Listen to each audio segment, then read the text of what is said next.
نحمده ونصلي على رسوله الكريم أما بعد فأعوذ بالله من الشيطان الرجيم بسم الله الرحمن الرحيم وقال الله سبحانه وتعالى يا أيها الذين آمنوا استعينوا بالصبر والصلاة إن الله مع الصابرين ولا تقولوا لمن يقتل في سبيل الله أموات بل أحياء ولكن لا تشعرون وقال الله سبحانه وتعالى إن الله اشترى من المؤمنين أنفسهم بأموالهم بأن لهم الجنة وقال النبي الأكرم صلى الله عليه وسلم الدنيا سجن المؤمن وجنة الكافر أو كما قال عليهم الصلاة والسلام۔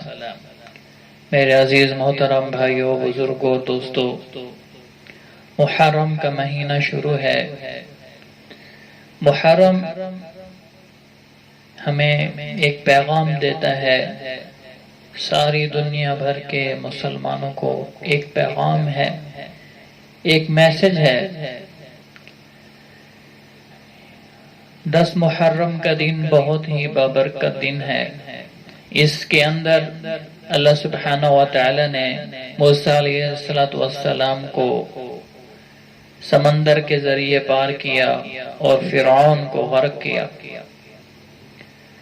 اور اس کے بہت فضائل ہیں۔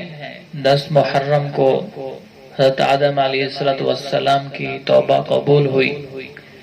10 محرم کو نوح علیہ السلام کی کشتی کنارے پر لگی۔ تو میرے عزیزو، 10 محرم کو امام حسین نواسہ رسول رضی اللہ تعالی عنہ شہید ہوئے۔ جب امیر معاویہ رضی اللہ تعالی عنہ ان کا انتقال ہوا تو ان کے بیٹے کو یزید بن معاویہ کو امیر بنایا گیا۔ تو یہ بہت پہلے نیک تھے، والد کو کہتے تھے کہ میں ایسا انصاف کروں گا جیسے حضرت عمر نے کیا۔ ان کو پتہ نہیں تھا کہ میرے جانے کے بعد یہ کیا کرے گا۔ جب وہ بادشاہ بنا شام کے اندر، تو انہوں نے اپنے گورنروں کو حکم دیا کہ سارے لوگوں سے بیعت لو۔ تو امام حسین رضی اللہ تعالیٰ عنہ نے بیعت نہیں کی ان کی۔ آپ مدینے سے مکہ چلے گئے، اور مکہ جا کر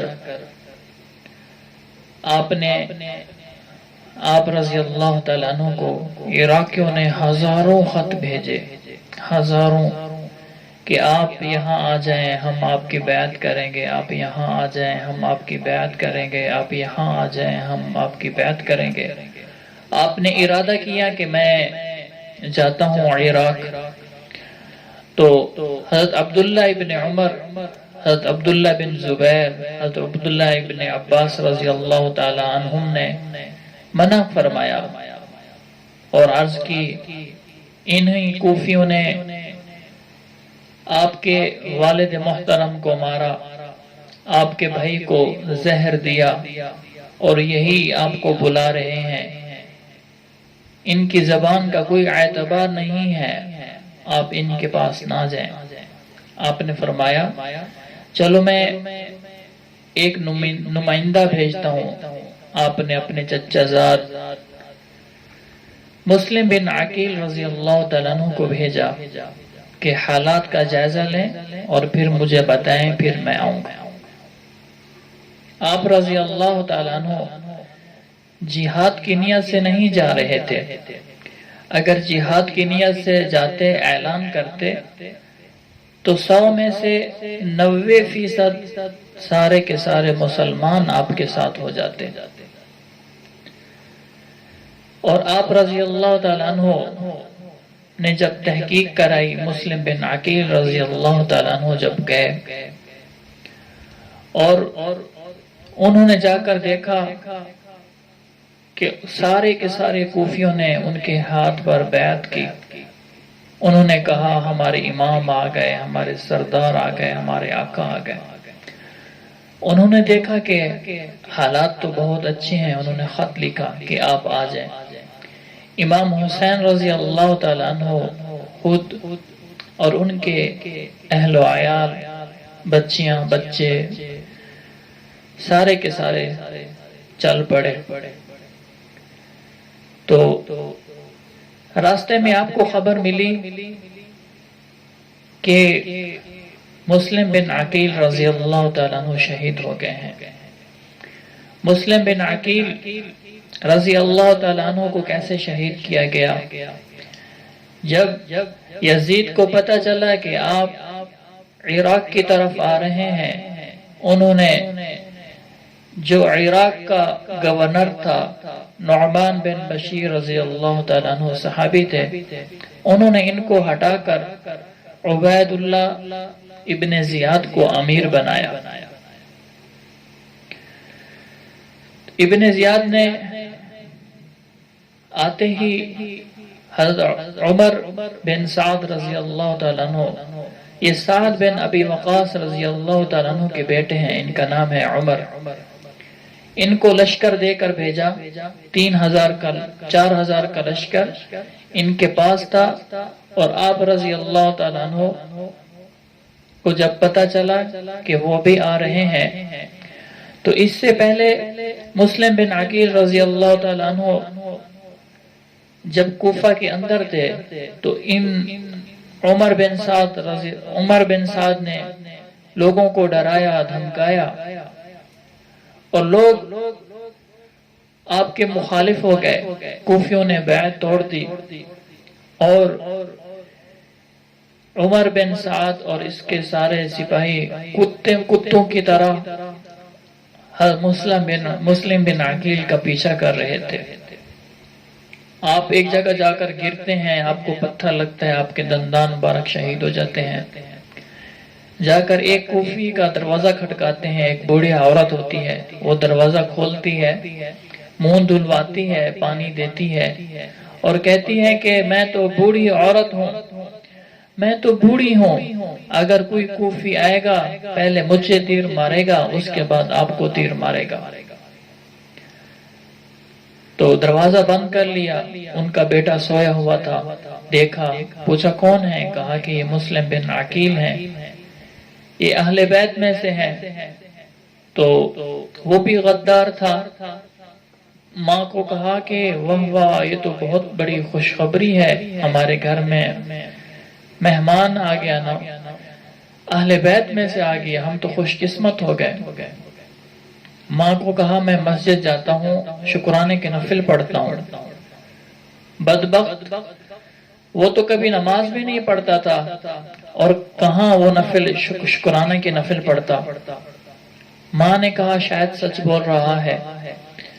گھر سے باہر گیا اور ابن زیاد کو جا کر کہا کہ مسلم بن عقیل میرے گھر کے اندر ہے اور آپ کا وہ دشمن ہے، میں یہ آپ کو خوشخبری لایا ہوں اور میرا انعام دو اور اس کو پکڑ لو. ابن زیاد نے اس کو انعام دیا، پیسوں کی خاطر ایمان کو بیچ ڈالا اور وہ آیا. ان کے سپاہی آئے اور ان کو بے دردی سے قتل کر دیا گیا، شہید کر دیا گیا. تو جب امام حسین رضی اللہ تعالیٰ عنہ کو پتہ چلا تو ان کے بیٹے، ان کے بھائیوں نے کہا کہ نہیں ہم اب چلیں گے. ایک شاعر راستے میں ملا فرض تک، تو انہوں نے کہا اے امام حسین آپ واپس چلے جائیں، یہ کوفی ہیں، ان کی زبانیں آپ کے ساتھ ہیں لیکن ان کی تلواریں ابن زیاد کے ساتھ ہوں گی. آپ نے فرمایا نہیں، اب میں نے ارادہ کر لیا ہے، اب میں جاؤں گا. آپ رضی اللہ تعالیٰ عنہ کربلا کی جگہ پر پہنچتے ہیں اور یہاں سے عمر بن سعد آپ کا گہرا تنگ کرتے ہیں. تو نماز کا وقت ہوتا ہے، آپ فرماتے ہیں نماز پڑھو گے؟ انہوں نے کہا ہمارے پاس پانی نہیں ہے، آپ رضی اللہ تعالیٰ عنہ کے پاس جتنا پانی تھا آپ نے دے دیا کہ نماز پڑھیں۔ تو نماز پڑھی، اگر آپ ان کو مشکیزیں نہ دیتے تو آپ کا پانی ختم نہ ہوتا۔ آپ نے اپنا پانی پیش کر دیا کہ آپ لوگوں کی نماز نہ چھوٹے، اتنی نماز کی فکر تھی۔ اور انہوں نے 3 شرطیں لکھی۔ ایک شرط یہ کہ مجھے یزید کے پاس بھیج دیا جائے، دوسری شرط یہ لکھی کہ یا مجھے مجاہدین کے پاس بھیج دیا جائے کسی جہاد کے اندر، میں وہاں لڑتا رہوں گا، یا مجھے واپس بھیج دیا جائے۔ تو یہ 3 شرطیں لکھ کر عمر بن سعد نے ابن زیاد کو بھیجی۔ ابن زیاد نے مشورہ لیا، وہ گورنر تھا، تو کیا کیا جائے؟ عمر بن سعد پہلے ڈر گئے، کہا کہ ہاں یہ 3 شرطیں صحیح ہیں۔ تو جب عمر بن سعد نے یہ خط بھیجا ابن زیاد کی طرف، تو ابن زیاد نے مشورہ لیا کہ کیا کیا جائے۔ تو کسی نے کیا مشورہ دیا، کسی نے کیا مشورہ دیا۔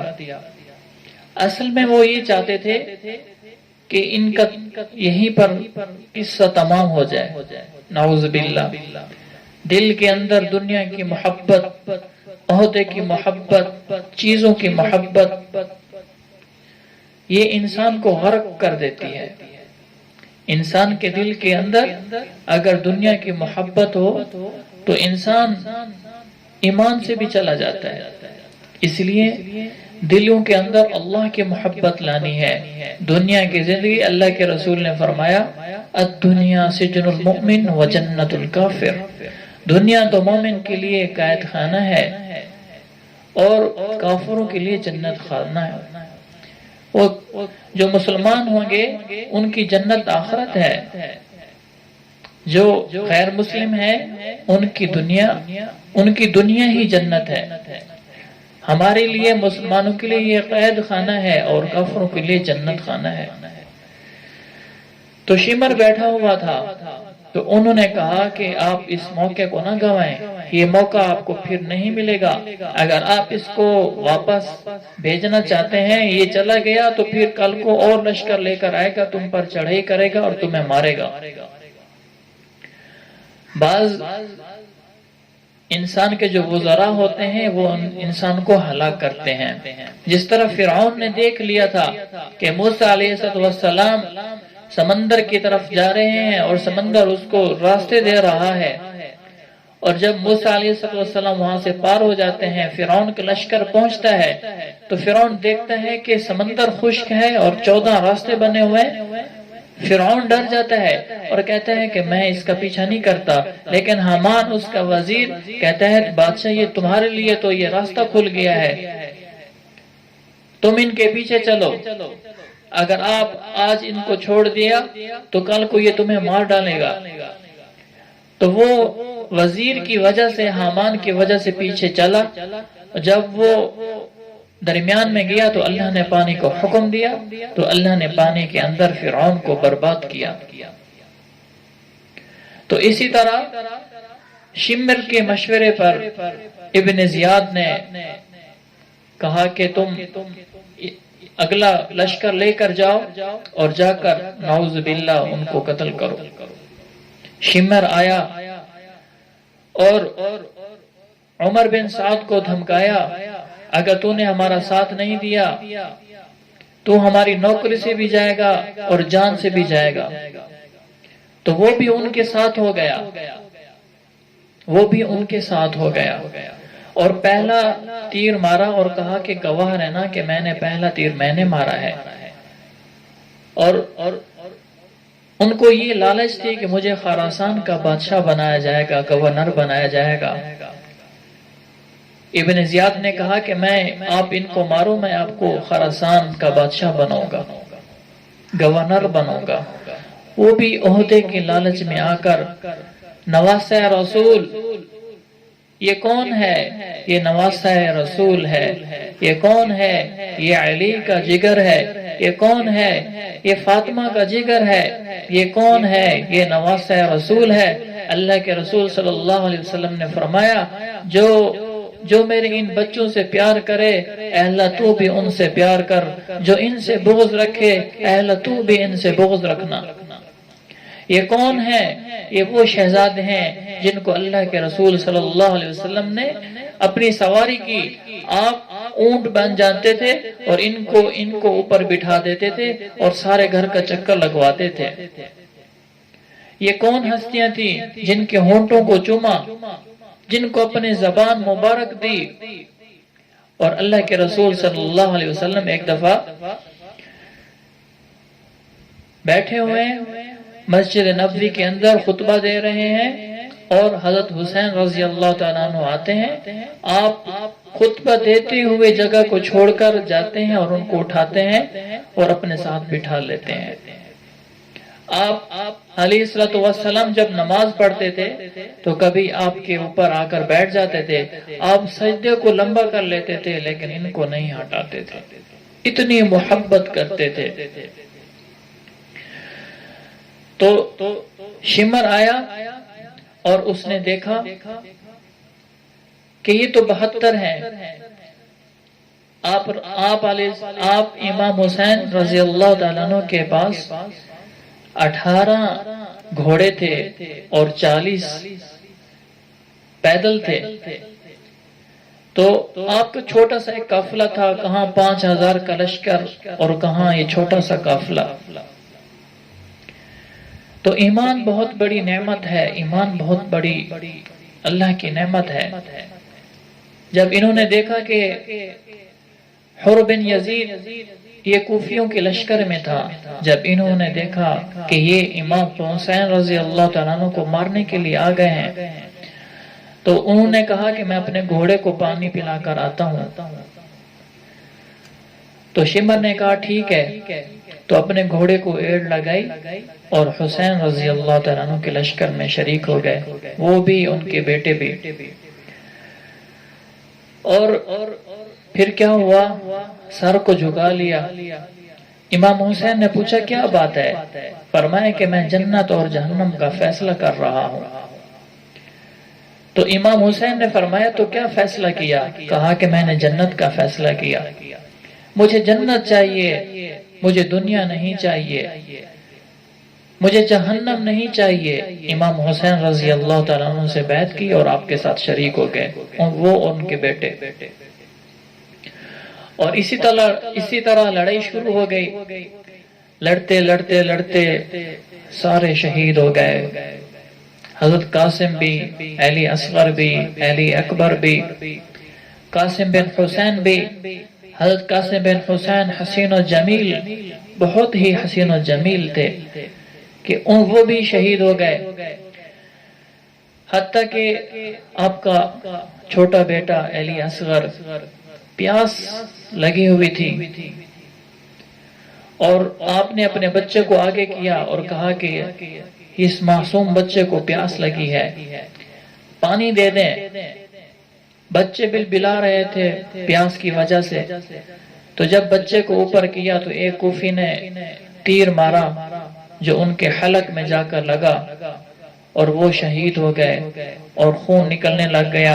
تو امام حسین رضی اللہ تعالیٰ عنہ نے وہ خون ہاتھوں میں لیا اور اللہ کی طرف، آسمان کی طرف پھینکا اور فرمایا اے اللہ اگر تو اس حال میں راضی ہے تو ہم راضی ہیں۔ اللہ فرماتا ہے یا ایھا الذین آمنوا استعینوا بالصبر والصلاۃ ان اللہ مع الصابرین۔ اے ایمان والو جب تم پر مصیبتیں تکلیفیں آئیں تو صبر کرو اور اللہ سے مدد چاہو، بے شک اللہ تعالیٰ صبر کرنے والوں کے ساتھ ہے۔ اور وَلَا تَقُولُوا لِمَنْ يُقْتَلُ فِي سَبِيلِ اللَّهِ أَمْوَاتٌ، جو اللہ کے راستے میں شہید ہو جائیں ان کو مردہ نہ کہو بلکہ وہ تو زندہ ہیں، وہ تو زندہ ہیں۔ 9 محرم کا دن ہے، عصر کے بعد آپ امام حسین رضی اللہ تعالیٰ عنہ کی آنکھ لگ جاتی ہے، اللہ کے رسول صلی اللہ علیہ وسلم کی زیارت ہوتی ہے، اللہ کے رسول فرماتے ہیں بیٹا میں تجھے لینے آ گیا، بیٹا میں تجھے لینے آ گیا۔ آنکھ کھلتی ہے تو مسکرانے لگ گئے۔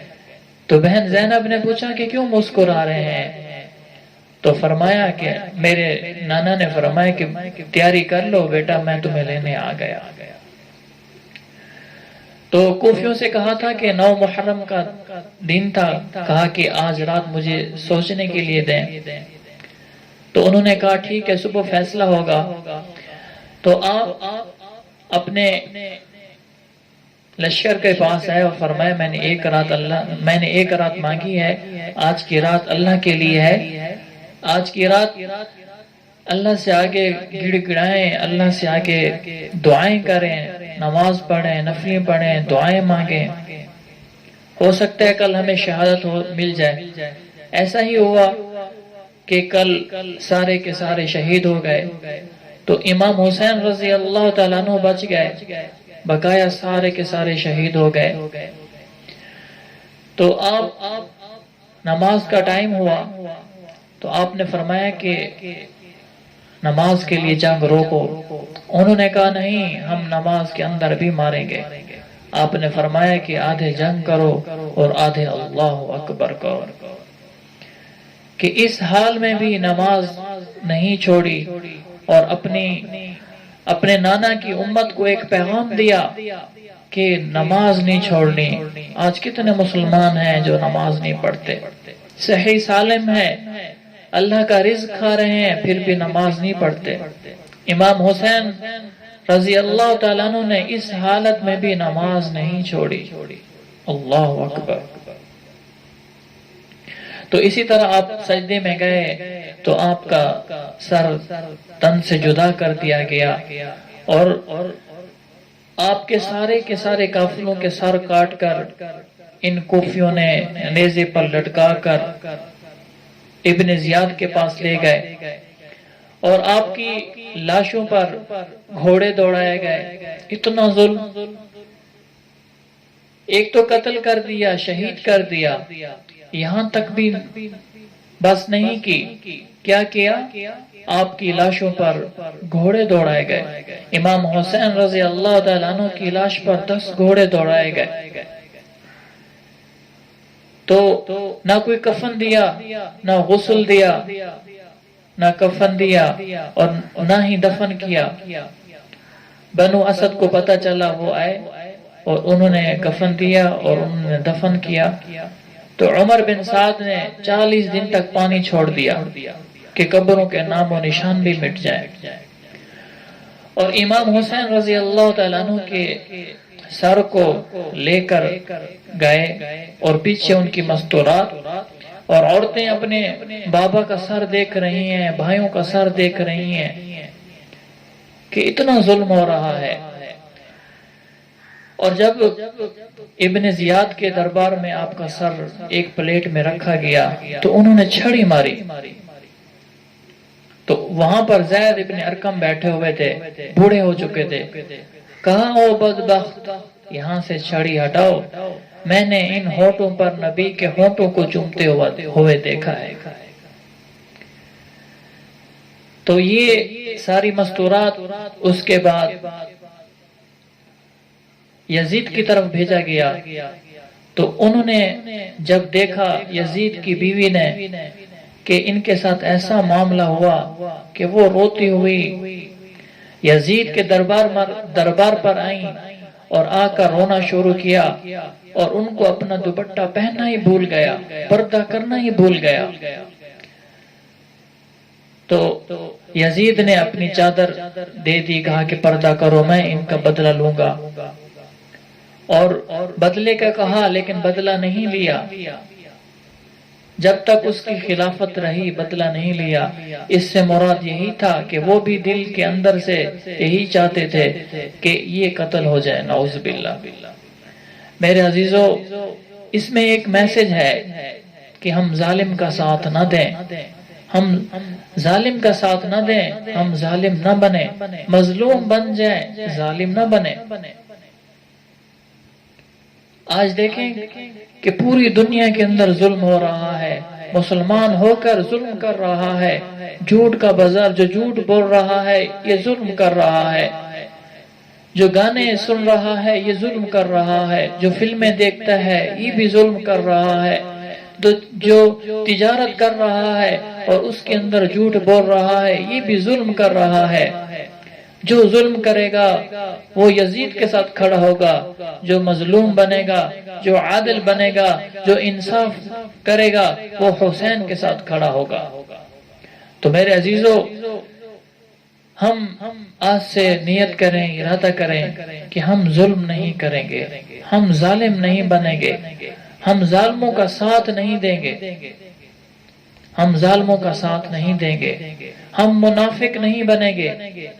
مولانا عبد المجید ندیم شاہ صاحب فرماتے ہیں کہ منافقوں نے نہ عثمان کو چھوڑا، نہ حسین کو چھوڑا، نہ شاہ اسماعیل شہید کو چھوڑا۔ ہم دیکھیں کہ ہمارے ساتھ کوئی منافقوں کا ٹولہ تو نہیں ہے، ہم منافقوں کو پہچانے کہ انہوں نے امام حسین کو بھی نہیں چھوڑا۔ آج دیکھیں کہ دنیا کے اندر کتنا ظلم ہو رہا ہے، یہ سارے کے سارے کیا ہوں گے؟ یہ یزید کے ساتھ ان کا حشر ہوگا۔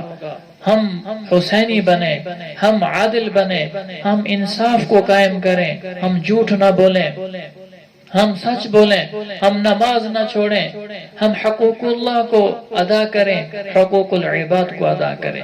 اللہ پاک ہمیں دین کی باتوں پر عمل کرنے کی توفیق عطا فرمائے۔